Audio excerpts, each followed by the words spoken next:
Praise the Lord. ஆண்டவர் இரட்சகருமாகிய இயேசு கிறிஸ்துவின் நாமத்தில் உங்களை வாழ்த்துகிறேன். சந்தோஷமா இருக்கிறீங்களா? கர்த்தர் உங்க கூட இருக்கிறார் இல்ல? சில நேரங்களில் சில மனிதர் சொல்லுகிற வார்த்தைகள் எங்கள் வாழ்க்கை எதை நோக்கி போகுதுன்னே தெரியலங்க ஐயா.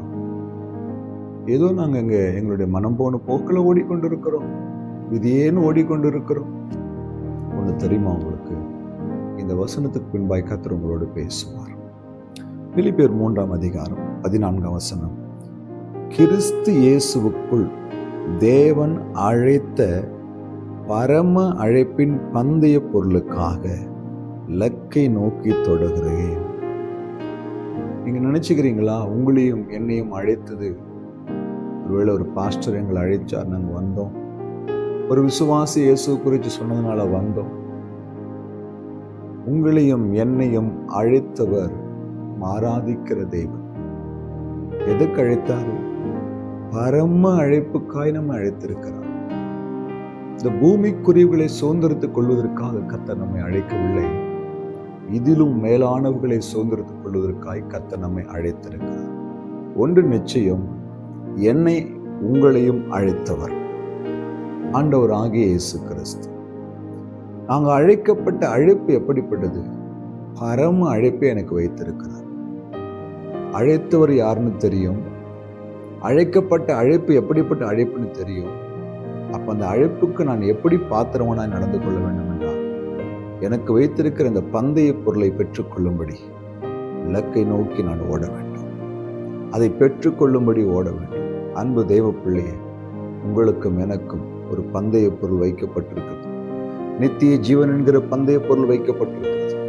பரலோக ராஜ்யம் என்ற பந்தய பொருள் வைத்திருக்கிறது. பரமக்காணன் என்கிற பந்தய பொருள் வைக்கப்பட்டிருக்கு.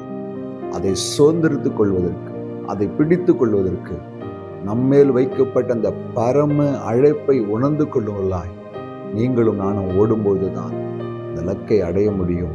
கர்த்தர் வைத்திருக்கிற பந்தய பொருளை பெற்றுக்கொள்ள முடியும்.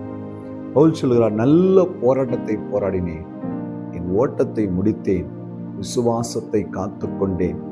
இது முதல் நீதியின் கிரீடம் எனக்காக வைக்கப்பட்டிருக்கிறது. நீதி உள்ள நியாயாதிபதி வரும்போது அதை எனக்கு தந்தருள்வார். இதுக்காகத்தான் இந்த அழைப்பு, இதுக்காகத்தான் இந்த ஓட்டம். அதை பெற்றுக்கொள்வதற்குத்தான் இத்தனை நாட்கள் போராடி கொண்டிருக்கிறோம். என் அன்பு தெய்வ பிள்ளையே, உங்களையும் அழைப்பு சாதாரண அழைப்பு இல்லை, அது பரலோகத்தின் அழைப்பு. அழைத்தவர் சாதாரணமான கிடையாது, பரலோக தேவன். ஒருவேளை இன்னைக்கு இந்த உலகத்துல வறுமையில் இருக்கலாம், பணம் இல்லாமல் இருக்கலாம், குடிசை வீட்டில் இருக்கலாம், மற்றவர்கள் பார்த்து கேலி கிண்டல் செய்கிற ஏளனமான நிலைமையில் இருக்கலாம், வியாதியில் இருக்கலாம், உபத்திரவத்தில் இருக்கலாம், எப்படிப்பட்ட சூழ்நிலை நீங்க இருக்கலாம். ஆனால் அழைப்பு ஒன்று உண்டு, அழைத்தவர் அவர்தான். அழைக்கப்பட்ட அழைப்பு மரணம் அழைப்பு. இந்த பந்தய பொருளை பெற்றுக்கொள்வதற்காக முடிந்த வரைக்கும் ஓடுங்கள். மற்ற நேரத்தில் ஆவியானவர் உங்களுக்கு எனக்கு உதவி செய்து அதை பெற்றுக்கொள்ள உதவி செய்வார். அழைக்கப்பட்ட அழைப்பிலே அவர் வைத்திருக்கிற அந்த பந்தய பொருளை பெற்றுக்கொள்வதற்கு நீங்கள் ஆயத்தமாய் ஓடுங்கள். கர்த்தர் ஓட்டத்தை ஜெயமாய் முடிக்க உதவி செய்வார். இயேசு சீக்கிரம் வரப்போகிறார். அல்லேலூயா. கண்களை மூடுங்க. அன்பும் இரக்கமுள்ள ஆண்டவரே, இந்த வார்த்தைக்காய் ஸ்தோத்திரம்.